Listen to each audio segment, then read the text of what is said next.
গিন্নি, আমার মনে হচ্ছে আমাদের তিন মেয়েকে একবার ফোন করা দরকার। দেখো না, কতদিন তো হয়ে গেল ওরা ফোন করছে না। একবারও কি ওদের মা বাবার কথা মনে পড়ে না বলো? তুমি ঠিকই বলেছো, কিন্তু আমাদের তিন মেয়ে হয়তো পড়াশোনা করতে ব্যস্ত আছে, তাই হয়তো আমাদেরকে ফোন করতে পারছে না। তুমি দেখো, এটাই হবে। তুমি শুধু শুধু এরকম ভাবে ওদেরকে দোষ দিও না। ওরা তো সময় পেলেই ফোন করে। আর তাছাড়া এটাও তো হতে পারে যে ওদের ফোনের রিচার্জ শেষ হয়ে গেছে। না গো গিন্নি, আমার মনে হয় আমাদের তিন মেয়ে শহরে গিয়ে শহুরে হয়ে গেছে। ওরা হয়তো ভুলেই গেছে যে গ্রামে ওদের মা বাবা থাকে। কেননা বেশ কিছুদিনই তো দেখছি ওদের আচার আচরণ একেবারে বদলে গেছে। আমি তো খুব ভালোভাবে ওদের পরিবর্তন বুঝতে পারছি। উফ, তুমিও না সত্যি আমার তিন মেয়েকে নিয়ে শুধু উল্টোপাল্টা কথা বলো। আচ্ছা ঠিক আছে, দাঁড়াও, তুমি তাহলে একবার ওদেরকে ফোন করো, দেখি ধরে কিনা। এই বলে বীণা দেবী কৈলাসবাবুকে তার তিন মেয়ে রমা, রূপা এবং রাজশ্রীকে ফোন করতে বলে। তখন কৈলাসবাবু তার বড় মেয়ে রমার ফোনে ফোন করে। আর রমা ফোন তুলতেই বীণা দেবী বলে, হ্যালো, কিরে, তোরা কেমন আছিস? কতদিন হয়ে গেল তোরা ফোন করিসনি। তোরা কি আমাদেরকে ভুলে গেছিস? তোর বাবা তো আমার মাথা খারাপ করে দিচ্ছে, বলছে যে আমাদের তিন মেয়ে নাকি আমাদেরকে ভুলে গেছে। মা, তুমি এসব কি বলছো উল্টোপাল্টা কথা? তোমরা তো আমাদেরকে এখানে পড়াশোনা করতে পাঠিয়েছো। আমরা পড়াশোনা না করে সারাদিন শুধু তোমাদেরকে যদি ফোন করতে থাকি, তাহলে এখানে আমরা পড়াশোনাতে মন দেব কিভাবে? আর আমরা যদি ভালো রেজাল্ট করতে না পারি, তাহলে তো আমরা কোথাও চাকরিও পাবো না। এভাবে বেশ কিছুক্ষণ ধরে রমা তার মাকে উল্টোপাল্টা কথা বলে এবং রাগ করে ফোন রেখে দেয়। এই দেখে রমার মা প্রচন্ড পরিমাণে অবাক হয়। দেখলে তো, তোমাকে বললাম না আমাদের তিন মেয়ে বদলে গেছে। বাকি দুই মেয়ে তো কথাই বললো না। আমি জানি ওরা ওখানেই ছিল, কিন্তু ওরা আমাদের সঙ্গে কথা বললো না। এতই পড়াশোনার চাপ যে মা বাবাকে ভুলেই গেল। আমরা কত কষ্ট করে লেখাপড়া শেখানোর জন্য ওদেরকে শহরে পাঠালাম, আর ওরাই আমাদেরকে ভুলে গেল। আরে বাবা, তুমি অত চিন্তা করছো কেন? সেই তো ওরা একদিন না একদিন এখানে ফিরে আসবেই। আর তাছাড়া ওরা তো ওখানে পড়াশোনা করতে গেছে। ওরা তো ঠিকই বলেছে। আমরা যদি সবসময় ওদেরকে ফোন করে ডিস্টার্ব করি, তাহলে ওরা তো বিরক্ত হবেই, তাই না? এভাবেই বীণা দেবী কৈলাসবাবুকে বোঝানোর চেষ্টা করে, কিন্তু কৈলাসবাবু মনে মনে আশঙ্কা করতে থাকে। আসলে কৈলাসবাবু এবং বীণা দেবী তাদের তিন মেয়ে রমা, রূপা এবং রাজশ্রীকে নিয়ে গ্রামে বাস করত। আর বীণা দেবীর ইচ্ছে ছিল তিন মেয়েকে উচ্চশিক্ষায় শিক্ষিত করার, যাতে তারা চাকরি বাকরি করতে পারে এবং নিজের পায়ে দাঁড়াতে পারে। আর তাদের তিন মেয়ে যখন স্কুলে পড়াশোনা করত, তখনই বীণা দেবী তার স্বামীকে বলে, শুনছো, আমাদের তিন মেয়েকে আমরা অনেক লেখাপড়া শেখাবো, যাতে ওরা বলতে না পারে যে বাবা মা আমাদেরকে লেখাপড়া না শিখিয়ে মূর্খ তৈরি করেছে আর আমাদেরকে মূর্খ বানিয়ে বিয়ে দিয়ে দিয়েছে। ওরা যাতে নিজেদের পায়ে দাঁড়িয়ে ওদের জীবনটা নিশ্চিন্তভাবে কাটাতে পারে, এটাই আমরা চাইবো। আর বিয়ের পর কি হবে সেটা না হয় দেখা যাবে, কিন্তু এখন আমি চাইছি ওদেরকে ভালো মতো পড়াশোনা করাবো। দেখো বিনা, আমি তো ভেবেই আছি ওদেরকে আমি শহরে পাঠাবো পড়াশোনা করার জন্য। কেননা এই গ্রামের স্কুল শেষ হতেই তো কলেজ, আর কলেজ করার জন্য ওদের শহরে তো যেতেই হবে। আর তাছাড়া আমি ওদেরকে অনেক বড় কলেজে ভর্তি করতে চাই। এভাবেই তারা তাদের তিন মেয়েকে শহরে পাঠানোর সিদ্ধান্ত নেয়। তিন মেয়ের স্কুলের পড়াশোনা শেষ হয়ে গেলে, তাদেরকে কলেজে ভর্তি করার সময় এলে, তাদের বাবা মা টাকা পয়সা জোগাড় করে তিন মেয়েকে শহরে পাঠানোর সিদ্ধান্ত নেয়। তারা তিন বোন যখন শহরে যাওয়ার জন্য তৈরি হয়, তখন তাদের বাবা মা বলে, দেখ মা রমা, তুই তো বড়, তুই ওদের দুই বোনের খেয়াল রাখবি কেমন? আমার তোর ওপর পুরো ভরসা আছে, আর আমি জানি তুই ওদের দুই বোনকে ঠিকই দেখাশোনা করতে পারবি। তাই আমি তোদের তিন বোনকে একসঙ্গে পাঠাচ্ছি। আর হ্যাঁ, আমার কথাটা শোন, তোরা তিন বোন কিন্তু শহরে গিয়ে শহুরে মেয়েদের মতো হয়ে যাস না। মনে রাখবি, তোরা কিন্তু গ্রামের মেয়ে। আর তোরা যেন আবার ছোট ছোট জামা কাপড় পরা শুরু করিস না, কারণ আমি শুনেছি শহরের মেয়েরা সবাই নাকি ছোট ছোট জামা কাপড় পরে ঘুরে বেড়ায়। তাই তোরা কিন্তু ওখানে গিয়ে তোদের মতো থাকবি, যেমন এখানে থাকিস। আমাদের কথা মনে রাখবি, যেন আবার আমাদেরকে ভুলে যাস না। মা, তোমাদেরকে কিভাবে ভুলে যাব বলো তো? তোমরা এত কষ্ট করে আমাদেরকে বড় করলে, পড়াশোনা শেখালে, আবার এখন শহরে পড়াশোনা শেখার জন্য পাঠাচ্ছ, তাহলে আমরা কিভাবে তোমাদেরকে ভুলে যেতে পারি?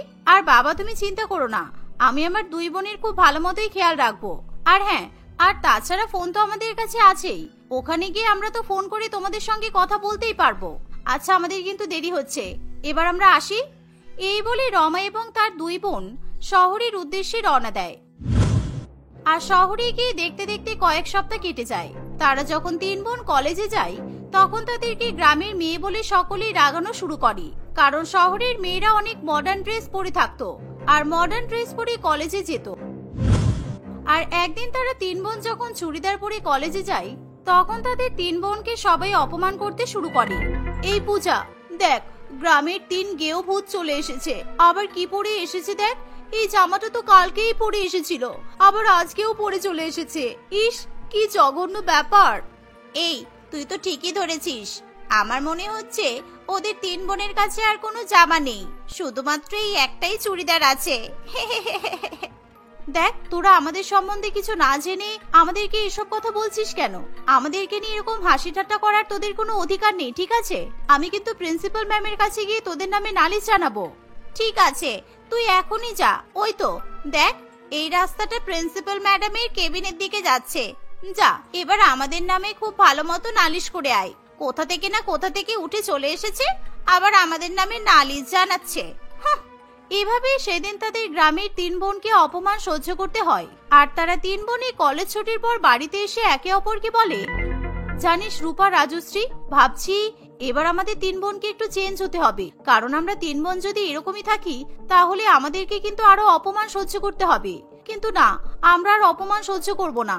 এবার থেকে আমরা 3 বোনও মডার্ন মেয়েদের মতো থাকবো, মডার্ন জামা কাপড় পরবো, কারণ শহরে থাকতে গেলে শহরের মেয়েদের মতোই চলতে হবে।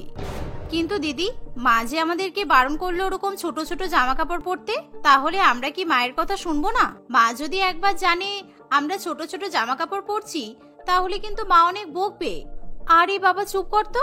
মা এখানে এসে দেখতে যাবে নাকি? আর তাছাড়া আমাদের তো গ্রামের কেউ এখানে আসে না, তাই আমরা আমাদের ইচ্ছে মতো থাকতে পারবো। আমাদেরকে ভুলে যেতে হবে যে আমরা গ্রামে থাকতাম, ঠিক আছে? এখন আমরা যেহেতু শহরে থাকি, তাই আমাদেরকে কিন্তু শহরের মতো করেই থাকতে হবে।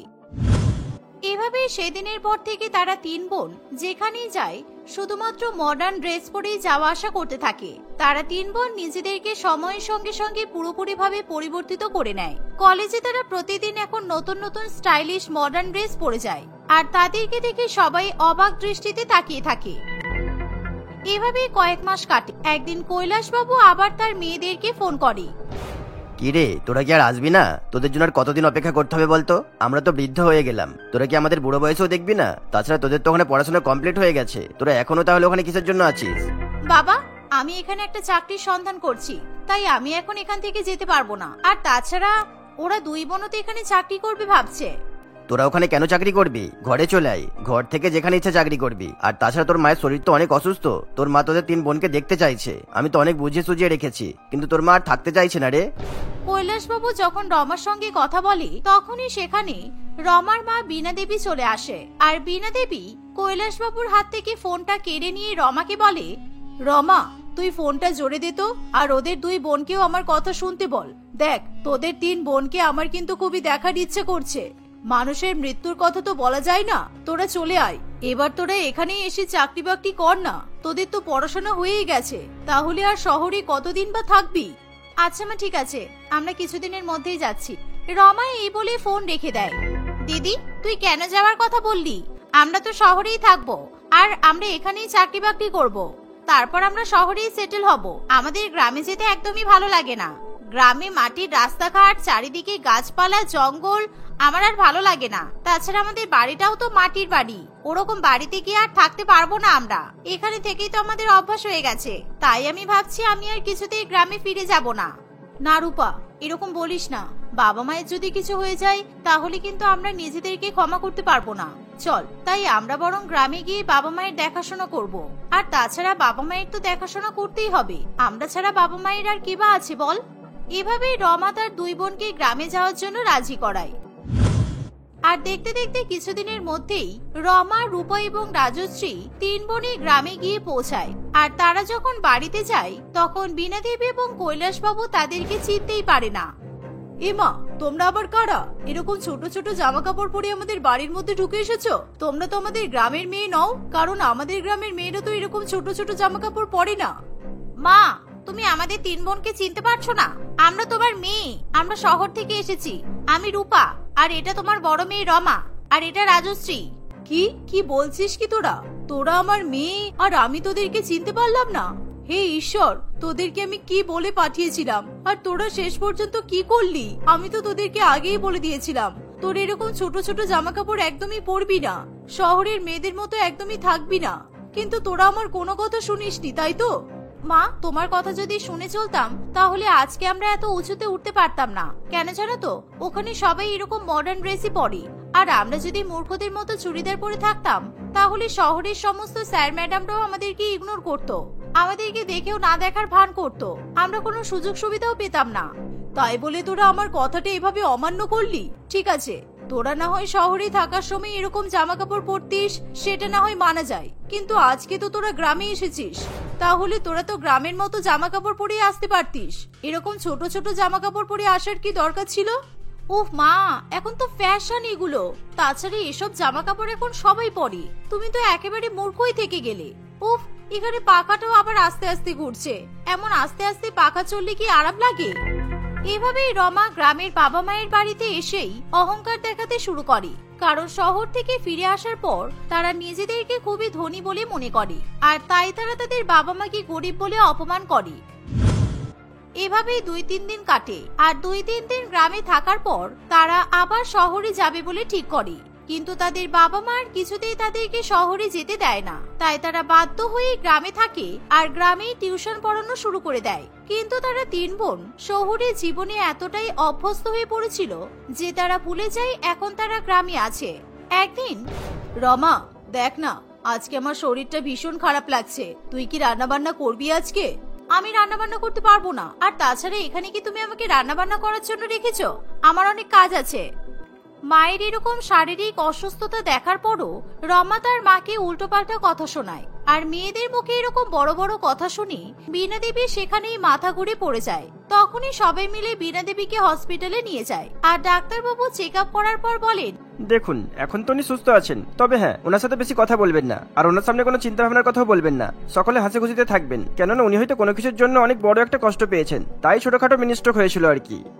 এই বলে ডাক্তারবাবু সেখান থেকে চলে যায়। কয়েকদিন পর বীণা দেবীকে বাড়িতে নিয়ে আসা হয়, আর তখন তার শহুরে 3 মেয়ে মায়ের কাছে ক্ষমা চায়। আমাদেরকে ক্ষমা করে দাও তোমরা, আজকে আমাদের জন্যই মায়ের এরকম হচ্ছে, আমরা আর কখনো তোমাদেরকে কষ্ট দেব না, আমাদেরকে ক্ষমা করে দাও তোমরা।